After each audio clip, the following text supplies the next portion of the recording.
welcome to Shazza's Laughter Hour here at Radio Northern Beaches, 88.7, 90.3 FM, or you can listen via the website rnb.org.au or through the radio app TuneIn Radio. Now, you're already doing that, so well done, because tonight's show I have a very special guest. He is comedian, singer-songwriter, fitness fanatic, and weight loss professional, Mr. Mick Meredith. Yay! Welcome to the show, Mick Meredith. Hello, how are you? Oh, I'm marvellous. I'm marvellous having you here with me. Thank you for giving up your time. I know you're extremely busy. Extremely busy. He's always on the go. Always. And in fact, early this morning you were on the go. Were you running this morning, Mick? Swimming today. Swimming today. Yes. I've got to give the joints a bit of a break. Yes. Well, for people that don't know, Mick Meredith has undergone quite a personal transformation with his physical appearance and his fitness levels over the last year or so. Yes. You've lost quite a bit of weight, haven't you? 25 kgs. That's amazing. 25 kgs, and also you're supple and toned. Supple? No, I don't think I'm supple. Not so supple. I'm not toned either. I'm still a bit wobbly. Bit wobbly here and there. there. A bit of a wobble. Well, that's all right. We don't mind if you're a bit wobbly, but your cardiovascular's improved. Cardiovascular. Yeah, it is better actually. Is it? I've got my own blood pressure machine. Did your doctor advise you to get a blood pressure machine? Yeah, it's like my Game Boy now. Every morning, I just check it out, put it on me, and then put it on my app. And you just make sure you're alive, and then you go out. If I'm too high, I'm like, oh, what's going on there? Yeah. I do a little bit of deep meditation. Does that help if you do some? Yes. Do you get high blood pressure or low blood pressure? High blood pressure. Right, and is that from stress or overexertion, or have they pinpointed what that's about? It's probably a hereditary thing. A hereditary as well. A massive stress head. Yes. Yeah. You need to learn to calm down. Mm. And do you find the exercising and changing your fitness routine has helped with general stress levels, Mick? It's helped considerably, I would say. Plus, I do a bit of meditation now. Okay. What kind of meditation do we incorporate, Mick, if you'd like to share with our listeners? I just do a bit of a 10-minute in the morning and a 10-minute in the afternoon. Just to close the eyes. Maybe a bit of music every now and again. Yes. A bit of an om. Okay. Because you know that resonates. If you om or say yum, it actually resonates. Yeah. And I don't know if you knew this, but when cats are injured and they purr, they're actually doing a self-healing. Is that right? Yeah. They've found vets around the world have had cats that have broken bones and they start purring. Wow. And it actually assists in their healing process and sometimes can knit together things that have been broken. So it's not just a cat's feeling happy or affectionate. It's actually, I think that humming mechanism seems to be quite good for all of us. I've just been listening to a book by Light Watkins on meditation. Yeah. Very good. Mm. Yeah, listening to a book because I'm lazy. Is it a? I bought the book. Talking book? I bought the book and the talking book. Okay, so you bought the talking book. But I have not read any of the actual No, book. well, you don't need to read it if they're talking, but do you? It's there. It's there. That's the most important thing. The vibrational frequency of that book is there to help you. And I meditate in the sauna and steam room of a morning after my swim. Which is pretty weird when one of the old guys walk in. Oh, sorry, mate. We're having a bit of a sleep there. Is it a nude sauna? No, it's or not do a you nude wear sauna your shorts? It's not that kind of male sauna. and female. Male and female. Yeah. So it's not a pickup sauna. It's an actual physical relaxation. Pickup well, I've never been in one, but I believe there are. You seem to know a lot about them. Well, I might do in my earlier days, going to saunas and whatnot. So you go and have a nice sauna and cool down and warm down, and then... I quite enjoy it. It's very good for blood pressure sauna. Did you know that? No, I didn't. A lot of people think it's the opposite. Yeah. Because friends said, oh, that must be no good. And I went, actually, it's very good. Now, is that because you feel relaxed and calm when you're feeling warm? I really should know the answer to that, but I just know that's a fact. Blood pressure. So do you test your blood pressure after you've had a sauna sometimes and just go, wow, this has improved? I do my blood pressure after exercise. Right. Yeah. But when I've calmed down. Like half an hour after exercise, I'm usually spot on. Yes. That's a good thing to do, isn't it? So it's good to know that we have these tools and you just have to basically put some shoes on or your swimming trunks on and go out and do something. And what's your favourite kind of exercise, Mick? I quite like team exercise. Team? I did CrossFit for 3 months. Quite enjoy that. Yeah. Because I was at the beginning, I was reasonably fit. Now, when you say at the beginning, was that recently in the last year or two, or you mean at the beginning of your life? No, the beginning of doing CrossFit. Okay. So I went in there sort of semi-fit, so I wasn't the worst. Oh. But yeah, it is good. I love a good sweat. What is this dribbling off your nose? I don't know why. I don't know. Yeah, it's really, really good. You find sweating might make you feel comfortable in some. I mean, I don't like sweating when I'm not exercising. You like sweating when you exercise. Yeah, yes, you feel that's good for your blood pressure and everything else. Makes me feel. Do you find it helps your mind and your emotional state? Yes. From the endorphins? But post-exercise, there's it's a proven thing called exercise brain. If you ask me a very serious question, I would not. What? I'd be like, what? Hey? I just can't. I can't. Yeah. It takes me about 30 minutes to get back out of exercise brain. Do you think that's because the blood supply has gone from your brain to your extremities because you've been exercising? And actually, CrossFit is quite complex. They give you, things to do. There'll be like 3 sets of exercises, and you have to do like a 21, 18, 15, 9 in those reps. That's a bit of thinking. Yeah, you got to think because I don't think everyone has exercise brain. Some people are probably smarter with their exercising, but I get a bit dumber. Do you find overall, for the rest of the day, if you exercised in the morning, you feel better? I'm very happy, yeah. You feel much better? My perfect day is to get up early, exercise, and then do stuff. If I sleep in, I'm not a sleeper in. No. That makes me quite depressed. Yes. If I sleep in. Yeah. See, I like a good sleep in and I love my bed. But I do think it is very healthy for you to get up and have something to do first. It works for me. It wouldn't work for everyone. You. I found out what works for me. And when you listen to one of your or your meditation CD or your talking book, do you have that on in the car or do you have that at home? Yeah, I meditate in the car while I'm driving. Yeah. You've got one of those advanced cars that steers itself. Yeah, I listen to a lot of podcasts and I have been listening to that particular audiobook. Yes. I don't listen to radio. No, I find it gets a bit annoying, doesn't it? Who cares for people's opinions? Really? There is a lot of bad radio in Sydney, I must say. Oh, well, it's very negative. So I think if you can put something more positive in your mind. If you can find something that really you're connecting with instead of, just having all the other stuff washing over you and making your day a little bit depressing. And advertisements. There's a lot of advertisements on podcasts now. Yes, well, there'll be none on mine. No. None on mine, although this is a radio station at Radio Northern Beaches. So, Mick, now when you were growing up, were you involved in sport? Did you like exercising or were you more of a fellow that stayed inside and played his musical instruments? And I loved rugby league. Rugby league? I wanted to be a rugby league superstar. Yes. But I never was. I was okay at it. Yeah. I loved it though. And then size, I wasn't big enough and started getting smashed about. You probably discovered the demon alcohol too. Oh, okay. So the fitness went out the window a bit as you grew up. Yes, fitness turned to fatness. Yeah. I was very thin. I was a fat kid and then teens, very lean. Yeah, no fat at all. No. And then probably 23, bit of bulge. Bulge in the areas where you don't want to bulge. Yes, exactly. Well, I can relate to that. I've been everything. I've been skinny, slim, normal, average, plump, fat and obese. All in one day almost. You've been obese? I've been very, very large. So I think it's very much emotional eating with me. And also I just like it. Same. I just like it. And then I get lazy and then it's too easy to have a whole packet of double-coated chocolate Tim Tams if you're feeling a bit blue. I like to cook and then eat while I cook. Yeah. And are you a bit of a cook nowadays, Yeah, I'm a Mick? good cook. Yeah? What do you like cooking? I can cook anything. Healthy food or do you like... Yeah, all healthy food. Yes. Probably the least healthiest food would be a baked dinner, which me and my partner love.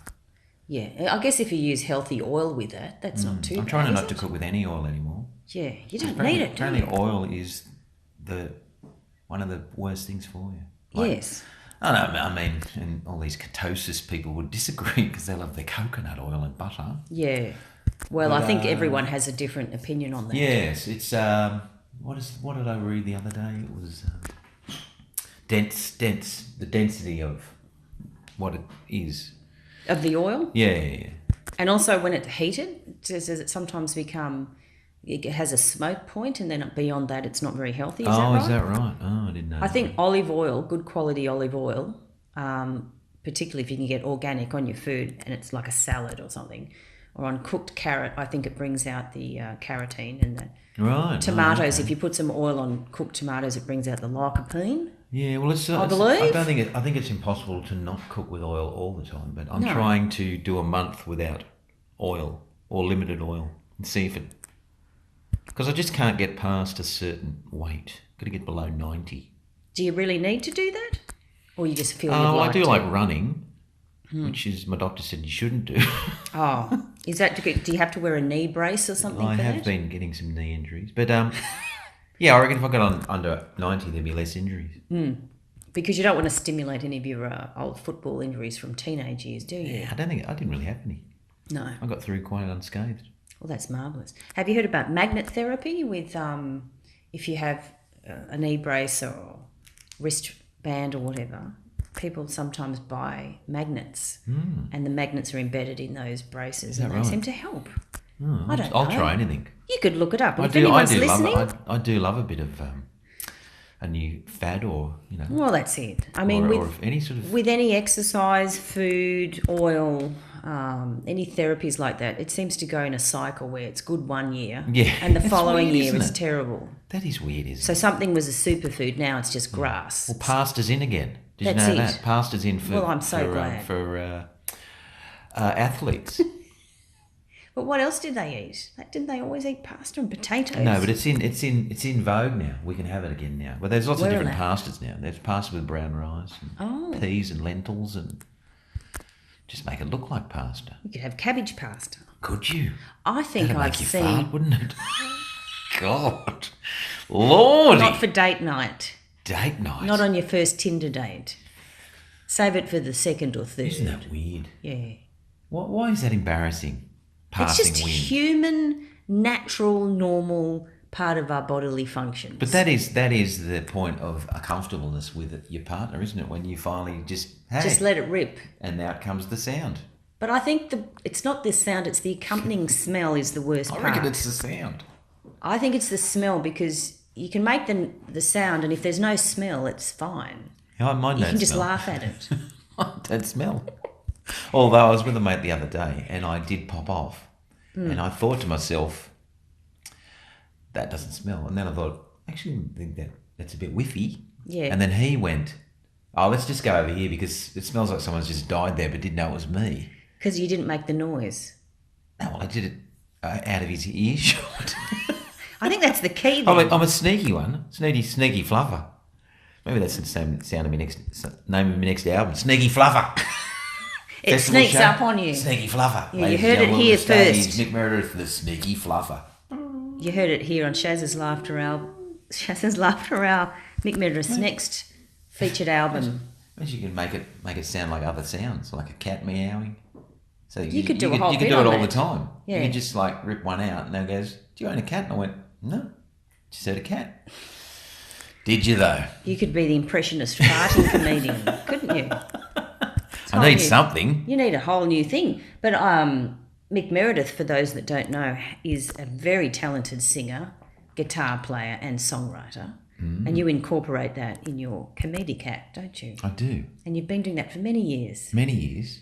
It was kind of the change of, I was just plodding along, telling silly jokes. Plodding along. Yeah. I used to do magic tricks. You might have done that. No, my magic tricks. I don't think I've seen a magic trick. I used to do magic tricks and then I started playing guitar on stage and that changed everything. So had you grown up learning music, Mick? Yes, I think 14 or 15. My mate taught me how to play guitar. And then I just pretty much taught myself after that. Right, so you've been a musician for a long time. Well, I play guitar. You're a very high standard. Did you play any other instruments, Mick, or just guitar? I could get a bit of a sound out of a drum set. Oh. I did a year of piano. I got sober and did a year of piano. Okay. And I don't reckon I could do one chord now. I know the shape of the chords, but yeah. You could get yourself just a nice little keyboard and just fiddle around on it. I should. I don't find enough hours in the day. I don't know who people have actual jobs can get stuff done. I don't know either. Who wants to do that? I think I would. Just to fit in with society, instead of being that guy. Why is that guy there swimming every morning? He must be like a millionaire, is he? You look like a millionaire. Do I? Yes. I don't think I do. You look like a... You know what my big thing was today? I trimmed my ears. The actual ear or what's coming out of it? The hair on my ears. It's growing out of your ears or on the edge of it? Edge of it, yeah. Don't you just pluck it off? Or do you have a special The device? eyes aren't very good. I've got a battery-operated grinding thing. That's good to know. Well, I'm glad you're keeping up your... I'm like a koala. And is that started since you've been exercising?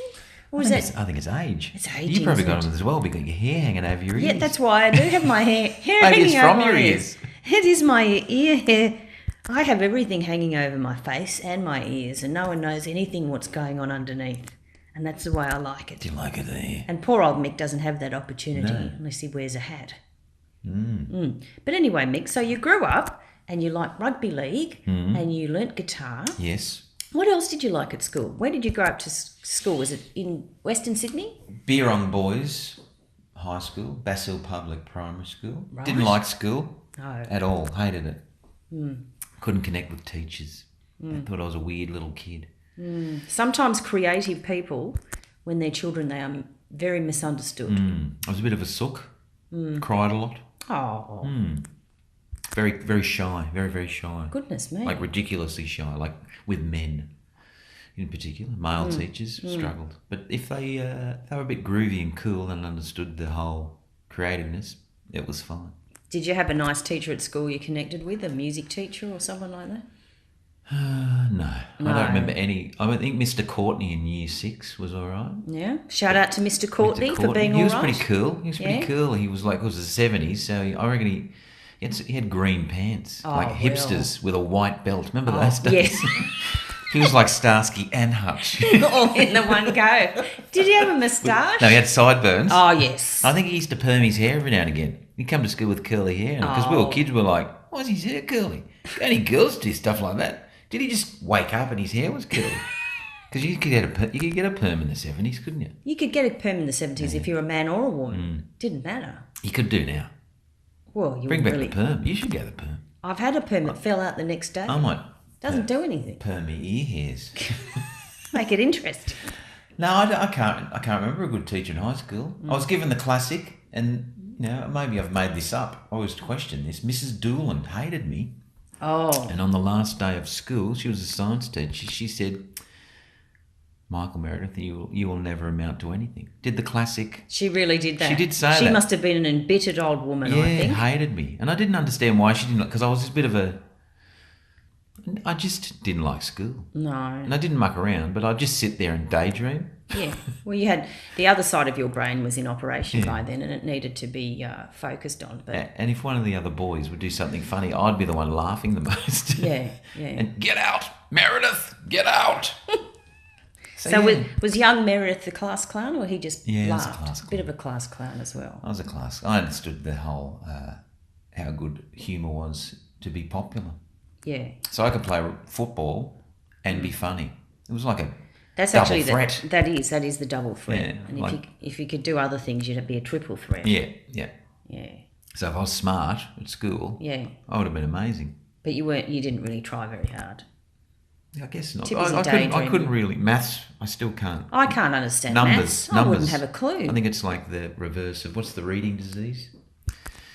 Oh, yes. You can't read properly. Yeah. I just look at numbers and I go, oh, no. I just get confused. Me too. Yeah. I really do think it's the side of the brain. I play guitar through the shapes of the chords. I don't know what I'm playing.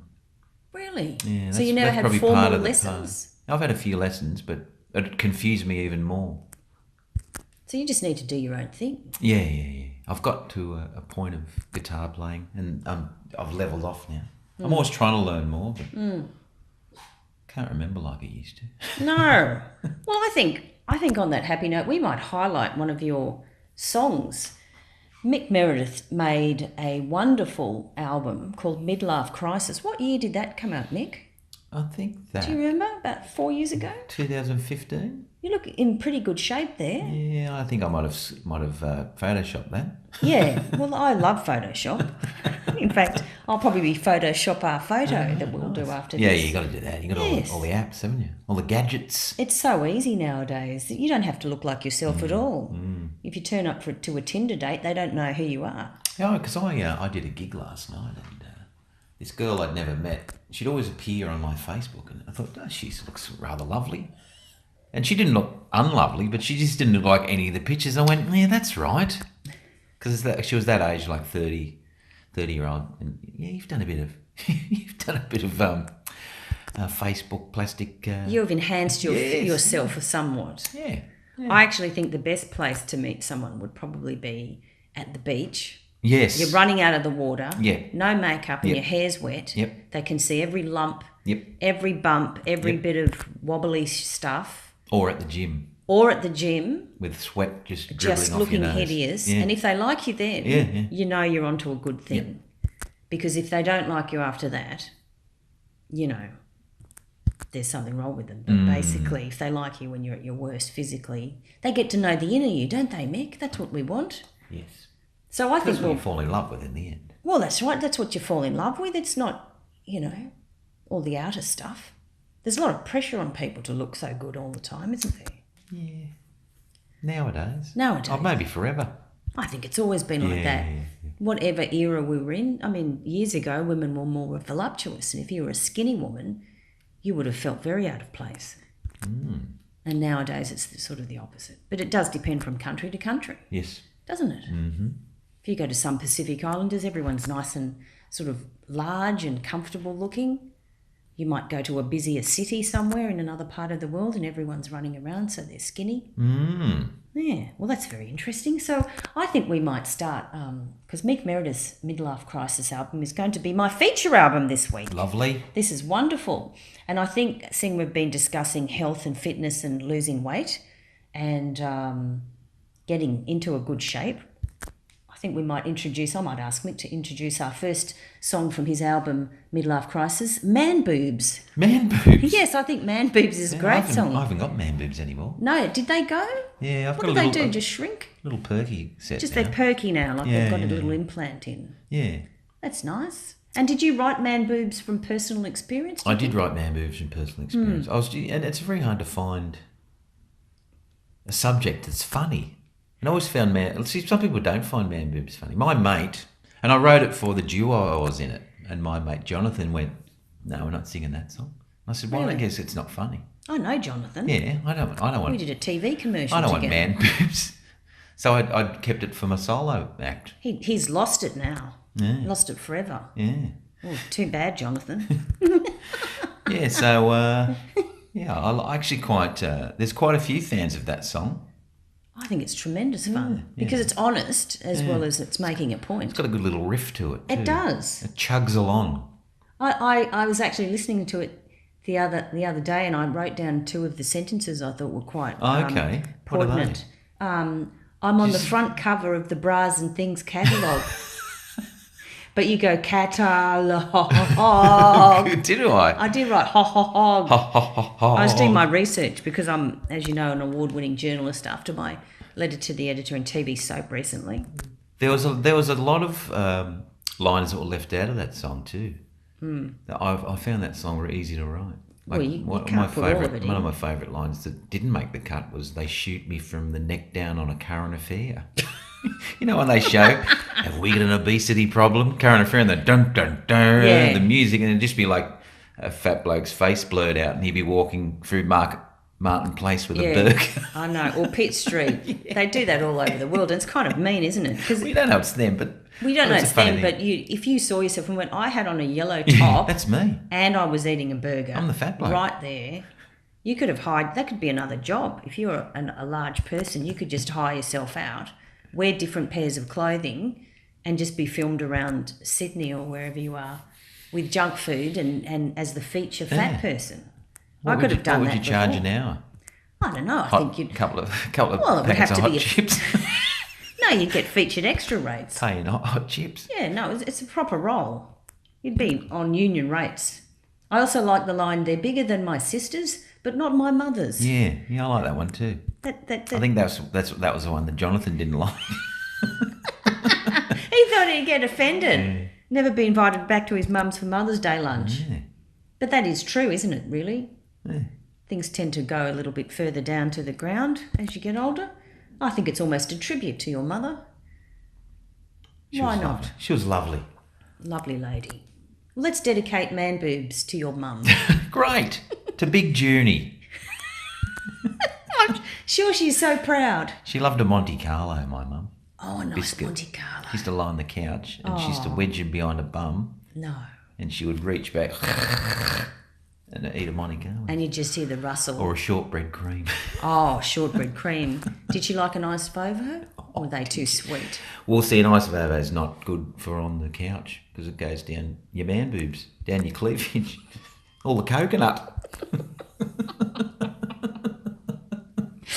Yeah, well, that's it. Whereas the others are more confined. Geez, we've answered some questions. Well, this is hard-hitting journalism, I tell you what. So, Mick Meredith, would you like to introduce Man Boobs? This is my little tune called Man Boobs for my mum, Big Junie. Most men, they love boobs, chest puppies, titties, knocks and breasts.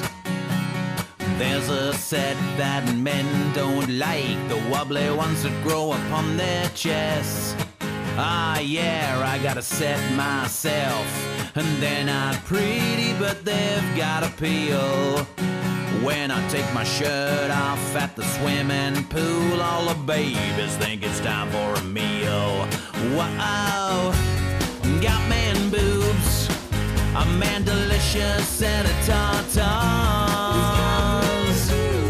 Got man boobs, a sudden movement, and I'll need a burly sports bra.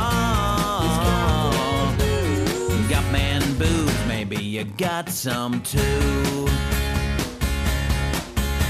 My man boobs weigh me down when I am running for the bus. If I was a chubby lady, you wouldn't call me fat, you'd say that I was voluptuous. My man boobs make me sweaty, they make me moist around my chest. The other night I was so hot down at the pub, I won the wet t-shirt contest. Wow, got man boobs, they're bigger than my sisters, but not my mother's. Got man boobs, they're not that huge that you will call them udders. Got man boobs, you wanna touch them too. When I bend over, it's cleavage front and back, you'll see.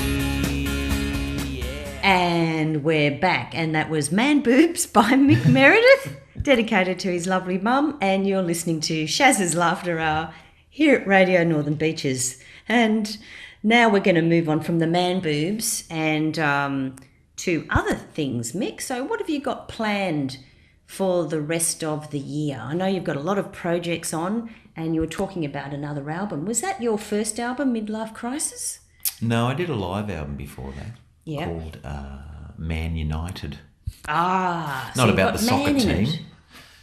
As in the word man? Yeah, man. Yes. You were highlighting what it's like to be a man. Yes, I was talking about growing, being a dad, getting older. There's a lot of stand-up on that one. Yeah. Yeah. And you recorded that live? Yes. And released that. Yes. Where would a listener find that? Is that still available? I think that's a bit of a rarity now. Yes. I do have tracks if anyone wants them. So you go to mickmeredith.com? .au. Yes. Don't forget that. Yes. And Mick, I believe you as a comedian go on cruises every now and again. I do go. I could do one cruise a month. Do you go to the same location or do you go all around the world? Oh, they're all very similar. Yes. It's all deja vu. Lots of Noumea. Lots of Vanuatu. Yes. Cairns, Melbourne, Adelaide, Perth, Tassie. Did you say Perth? Perth. I thought you meant Perth. I'm going, I don't know. I'm not familiar with that island. Oh, Perth. I've never been to Perth. I'd very much like to go to Western Australia. Yeah, it's very nice. Fremantle's very nice. Yes. Yeah, so we do those, and yeah, they're quite good. And do they leave from Sydney, or do you fly out sometimes? I usually fly somewhere. Yeah. Fly somewhere and you meet up. It's good when you get on and off in Sydney, though. When you live in Sydney. Yeah. I get the ferry from here and then get on a ship. Goodness gracious, really? Yes. What a working life. Yes. That's pretty good, isn't it? Yeah, it is good, isn't it? So take that, whichever that lady's teacher that said you'd amount to nothing. Absolutely. She's not getting a punt into the circular quay and going on a cruise ship. Mrs. Doolan. Yes, whoever you are, shame on you for discouraging a creative young mind. But I do believe that a lot of young people are sometimes bullied if they're creative and talented. And recently I've been watching the reboot of American Idol, and half of the young contestants in that program were bullied at school. Oh, right. Talk about having a lonely childhood. Some of them were very fat. And they're quite remarkably talented. Yeah, okay. And they're coping with all the... Well, that's great that they've got a skill. Yeah, that's it. Pulled themselves out of it. A lot of people haven't got a skill. They don't have anything. Out of that. So they're just lonely, or they're fat, or they've been told they'll amount to nothing, and they probably do. I think it's more common that this social awkwardness. I notice it in the comedy world now. A lot of the young comics are even more socially awkward than I was. Very hard to talk to. You just want them to go, come on, it's all right. You just want to give them a hug, but you can't touch them, can you? You can't touch, not anymore. You can't. No, male or female. No. That's something I've had to learn. Stop poking all the young men. Is that right? Yes. Can't touch them. Can't touch them. You say, time's up, Shazza. Time's up. Keep your hands off. Hanging on to that hug too long, Shazza. Oh, that's it. Yeah, no, I think, what is the limit? 3 seconds? Oh, okay. It's like when you drop food. That's it. Eat it off the floor.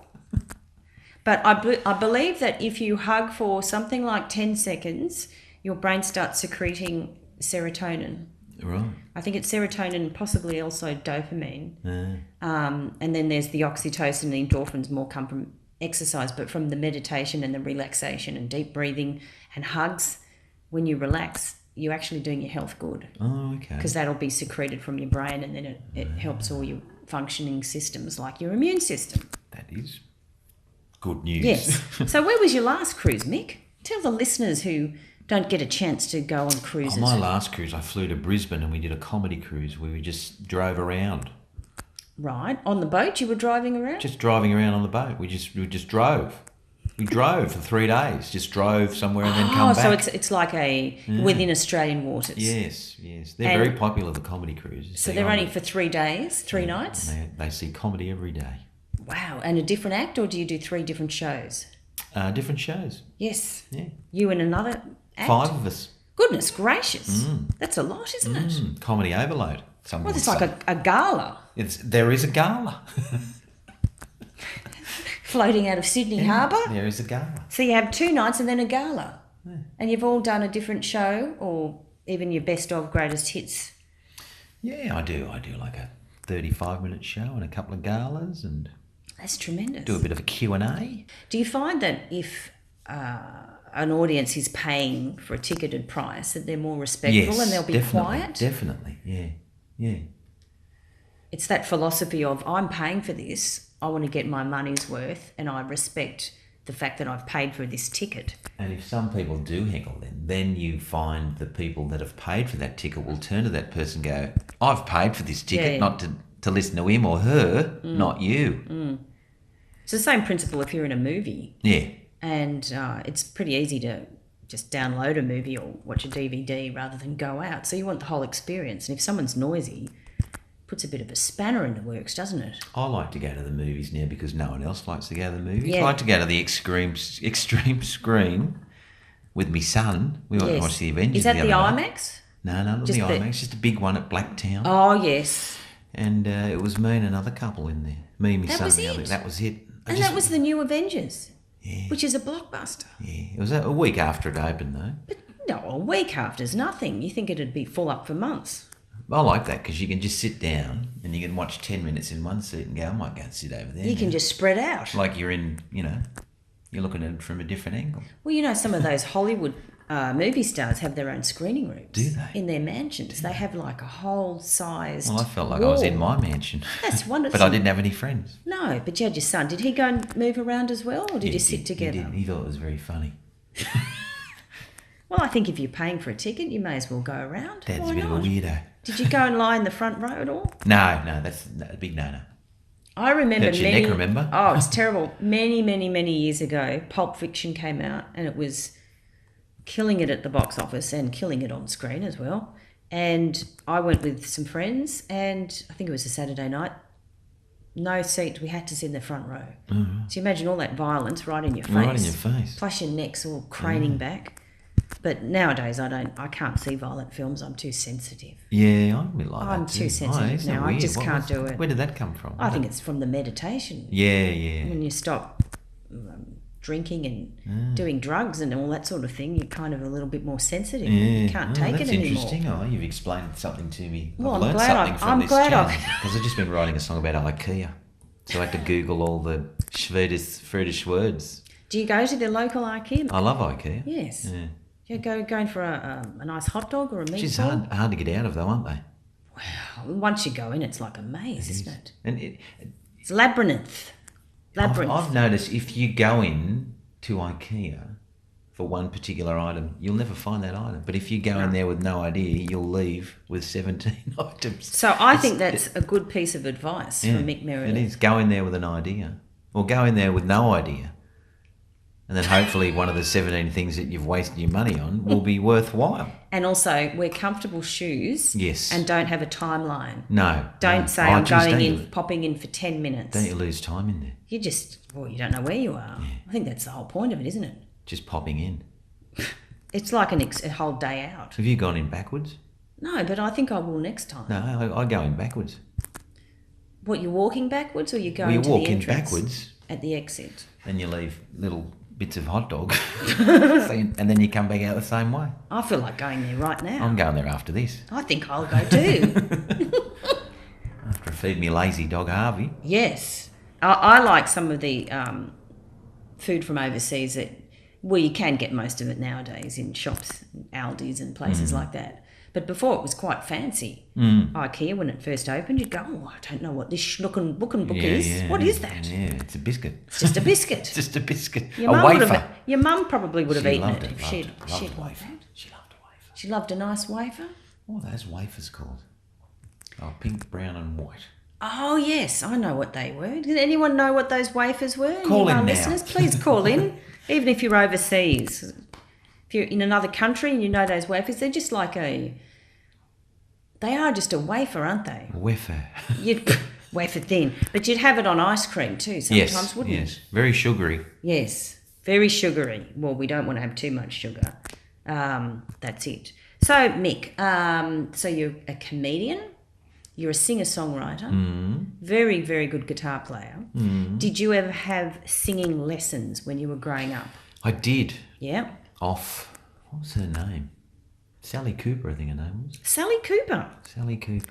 Okay, was that recently or years ago? No, that was in the 20s. Yeah. In your 20s, not the 1920s? Yes. In the 20s. She was a very attractive jazz singer. Ah. Yes. And she helped you with articulation and breathing? Breathing. Yeah. The best lesson she gave me was when you sing, you should smile. Ah. Because you sing better. So does that include when you're breathing or just when you actually... When you're singing, if you smile, you'll sing better. I'm just... For all of our listeners, She's smiling like the Joker. I might smile and ask questions now. Yes. And that might help the whole interview. You're trying to, aren't you? No, I'm trying to do it. Just a light smile, not a stiff smile. Yeah, just the turning of the corner of the mouth up. Even if it's a sad song? Although your purposes, maybe not. For your purposes, not live. I will always love you. Yeah. And then she's all smiling, and everyone's going, "Why is she smiling? This is a sad song." I think she's making it up. Yeah, someone's just passed away or fallen down, drowned, or whatever that song is. I will always love you. Was that from The Bodyguard? Mick, you have a wide repertoire. It was. So you couldn't imagine Whitney Houston singing that song smiling, could you? It wouldn't work. She had a big Cheshire grin there, didn't she? Well, she did, yes. But that's a good tip. So any listeners who are learning to sing... if anywhere I ask, I always go, smile when you sing. Put a little smile on your face. Yeah, what's the one thing tip you can be a better singer? I always say, smile when you sing. Smile when you sing. I'm going to try that. That's good for the laughter hour too. I also know that when you smile, again, it reproduces the part of the brain that tells you you're in the relaxation response. Right. So once again, the body's designed to help facilitate health and healing if you do things that are helping you to feel good.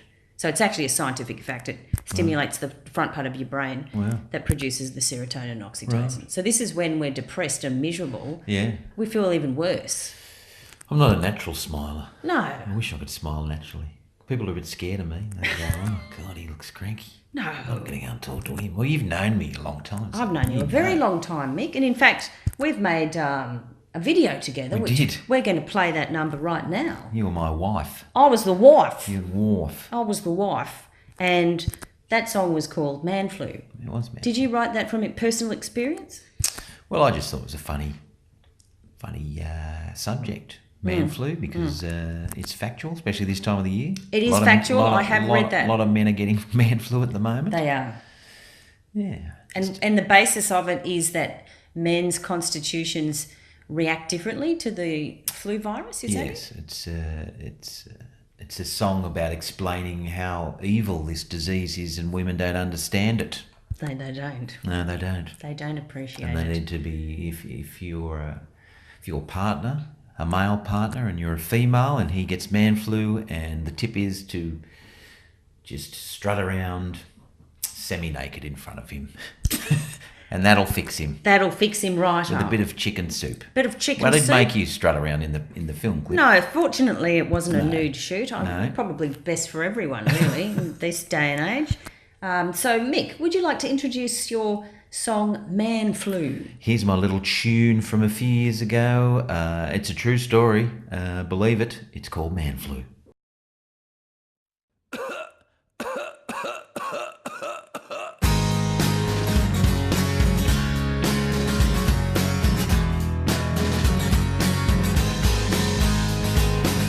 Awoke this morning, but I feel like I am dead. What disease have I contracted while lying in my man bed? I got the sweats and hardcore sniffles, I'm delirious and vague. This ain't no girly virus, it's the evil man flu plague. And wives, they do not get it, no, females don't understand. This illness that is killing me can only kill a man. So I say to all my brothers, there is no second chance. If you get man flu, dial emergency and call the ambulance. I got the man flu. Well, someone call the priest. Possessed by a screaming baby, but it's just the man flu beast. No vaccination. This evil cannot be repelled. Don't tell my mates you'll get them scared, 'cause they might catch it as well. Self-diagnosis, Grim Reaper Great Man Flu. I'm too scared to sneeze, I might infect a tribe of men in Timbuktu. And ladies, if you love us, dress as a sexy nurse. It'll take away this man flu pain that's worse than childbirth. Man flu makes us more masculine, only men can take the pain. If you hear a scream in agony, it's an extra manly strain.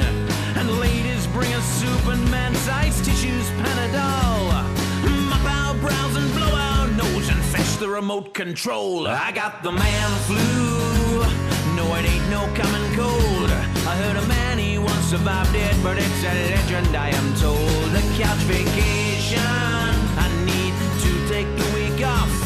I should be in intensive care, 'cause now I got a bad man cough.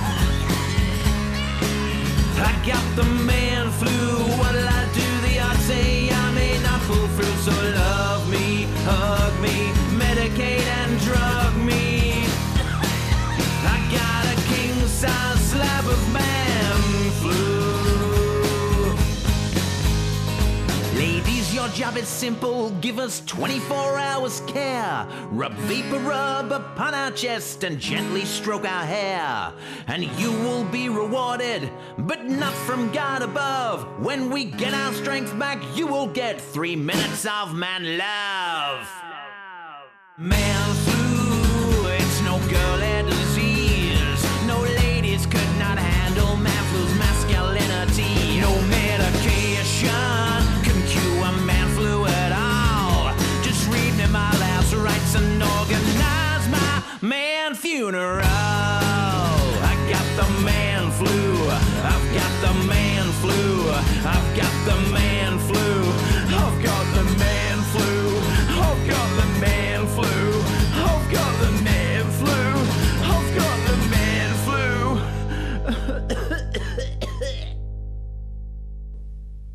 And that was Man Flu by Mick Meredith from his album Midlife Crisis. And you're listening to Shazza's Laughter Hour here at Radio Northern Beaches. And you can find the video clip of Man... Is that what you say nowadays, video clip? Yeah, I think exactly what you would say. Exactly what you would say. The video or the bloody video clip. The vid of Man Flu. The recording of the people moving about in front of the screen. That's right. That's talking pictures, I think they are. Yes, talking pictures. You can see Man Flu on YouTube. YouTube, yes. So you look up Mick Meredith official Man Flu video. Yes. And it's absolutely hilarious. Has a number of marvellous comedians in there. And I believe one magician. Yes. He played the priest. He was, yes. Do you ever do any of your magic tricks today in your act, or is it just comedy and music? I sometimes practice on a cruise just to pass the time away. The pea and shell game, I like that one. You just sit in front of the mirror with me. Have you ever thought of going busking? Busking? Busting. I'm busting now. We'll just pause for a moment and you'll hear a little trickle, and that'll be Mick in the corner. No. So there's if I could think of a good magic trick that I could incorporate into the act, I would. But yeah. You know, in Japan, they have a lot of bars where they do close magic. Yeah, I like that. Yeah, in Tokyo, I saw a documentary on it that Tokyo and Japan itself have a lot of very interesting things they like to do, including karaoke bars and everything. And they have close magic bars where people go from table to table while the patrons are having a drink. Right. And they do exciting magic. Wow. Yes, wow. Like Las Vegas, but perhaps a little bit more interestingly done. Not with all the razzle-dazzle, it's just skill. Yes. It's all skill, isn't it? Yes, it is very skillful. But you're not allowed to tell anyone how you do it. No. That's the trick. So, Mick Meredith, you're going on another cruise coming up? Yes, I'm always going on one. You're always going on one. Where's your favourite location to go to? Oh, do you have the a Conflict favourite? Islands. Where's that? In the vicinity of Papua New Guinea. Okay. It's beautiful. That's directly above Australia for anyone that doesn't know on the map? I've never seen anything like it. Really? Bluest water. Oh, lovely. Yeah, it's amazing. And you can like walk turquoise, around. clear? Yeah. Lots of turtles or tortoise, whatever you call it. Lots of fish. Oh, it's nice. like a shelf. You can swim off the edge of the shelf. Really? And the water is so shallow with sandbars, you can walk from island to island. Serious? Yeah. Oh, that's a lovely job to go and do that, isn't it? And I've been to a lot of islands, and that I would highly recommend, if you ever get the chance to go to Conflict Islands, go there. Go there, okay. Around Papua New Guinea, above Australia. Yes. And you might get to see Mick Meredith on a cruise. Yeah, I ran around the island. Goodness me. So when you go on a cruise ship, Mick, now that you're you're interested in health and fitness and trying to keep well as much as possible. When you're on a cruise, how do you avoid all the buffet and the food? Do you just eat sensibly and keep your exercise going while you're away? Yeah, I stick to a plan. You stick to a plan? I usually don't eat until lunchtime. Okay, I'll have a coffee. Yes. Do you have coffee in the room, or do you have to go to the mess hall? Get you out of there. Yeah. And my tip for if you want to go on a cruise is get out of the air conditioning. Yes. Get a bit of vitamin D. I find myself sometimes when I get a bit down, I realise, hang on, I've been sitting in this room all day. Yes. As soon as I get a bit of sunlight and a bit of natural air, it's a bit very of good for us. Salt water. Yes. Do they have swimming pools on the ships? Yeah. And you can go. Do they have? Sometimes I've seen ships and they have like a cage or a netting at the back, and then you can go and sit in it and be pulled along. Does that happen? Or I think you imagined that. I think I've imagined that. You imagined that Maybe from one of them teen movies. Teen comedies from America. Maybe I was thinking of a whale watching boat or something. Yeah, I think you're thinking of a whale. Not a big ship, because you'd get sucked under, wouldn't you? They'd cheer you up. Yeah. But you go swimming. A big propeller. You go swimming, and then if you have a day ashore, you would go, because you're not required to work during the day, are you? No. So you would do your show in the evening, and then you have your day free to rehearse or get ready, and also have your food and your fitness, get a bit of sun. And you wouldn't need, I think we'll have another number called Fake Tan. Fake Tan. Seeing we're talking about suntans and vitamin D. Fake Tan is about the ship. It is about the ship. A lot of women get on the ship. Like men go to no effort when they get on the ship. They don't.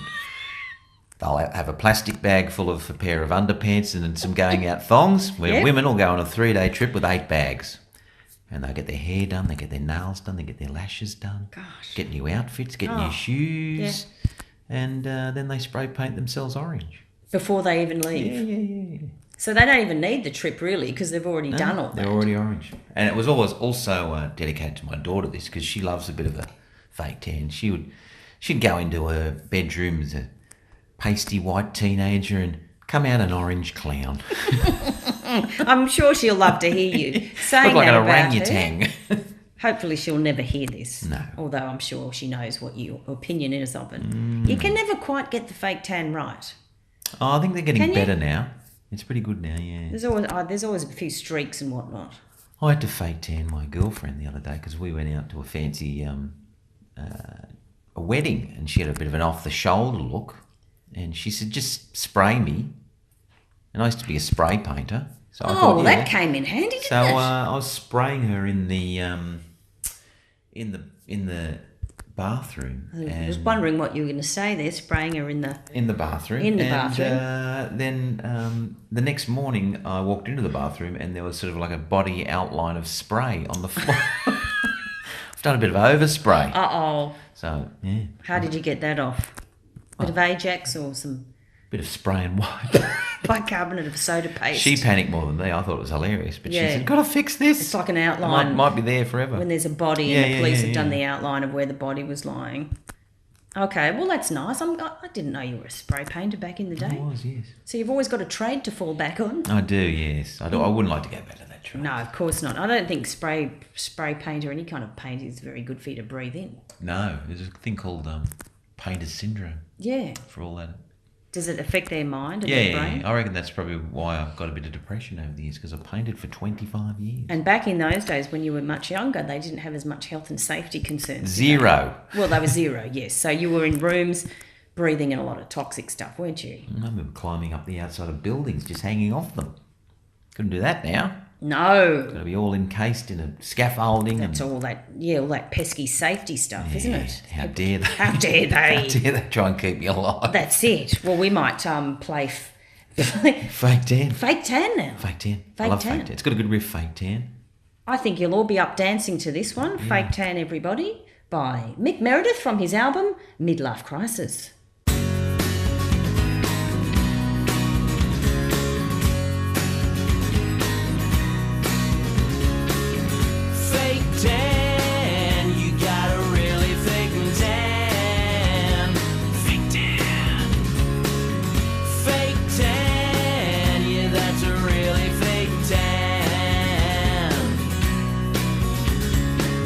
It's called a fake tan, cause it looks really fake. Looks like you've been rolling in organic carrot cake. It's the middle of winter, but you got that summer glow. You got Nigerian complexion, normally Eskimo. And tan means tan, but that there is a shocker. Have you been swimming in a pool full of baraka? And you're a natural redhead, you freckle when it's hot. But too many coats of spray tan can't even join the dots. Fake tan, you got a really fake tan. Fake tan. You used to be Caucasian, cause of melanin you did lack. But the only white on you now is your unpainted bum crack. You ask me, are you sexy now with your new killer in? I say I'm feeling really hungry. You're looking like tandoori chicken.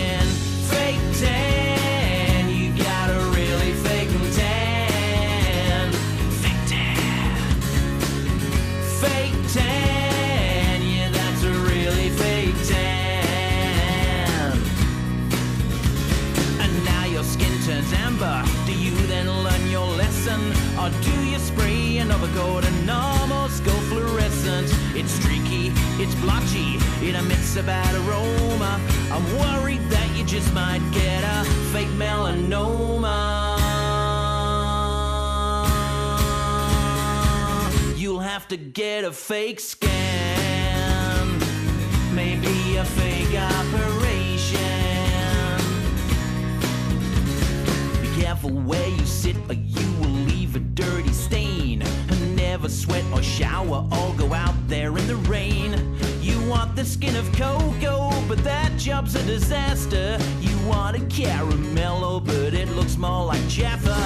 Why can't you just stay white and avoid that spray on tan? You've applied so many coats, you've been harassed by the Ku Klux Klan, and they don't really like tan. Why don't you just stay bland? And that was Mick Meredith once again.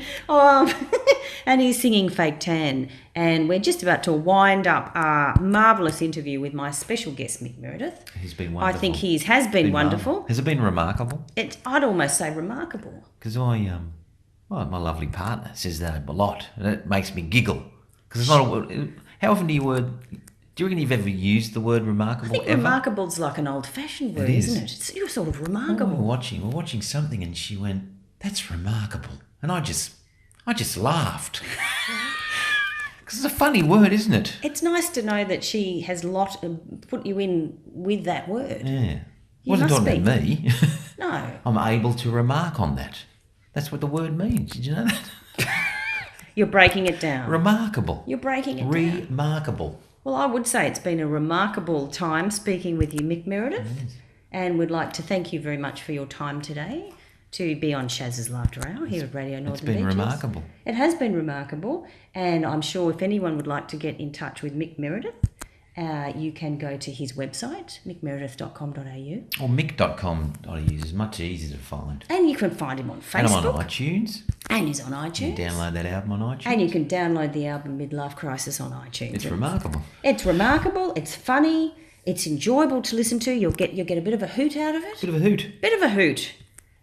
And so, thank you again, Mick Meredith. Thank you, Shazza. Give him a little clap. You can tell he's a singer. Look at that. And he's smiling while he's doing it.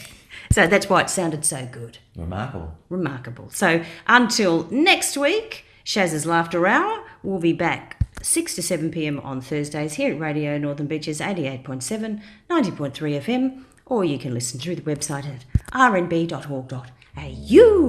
And until next week, have a happy, healthy and laughing week.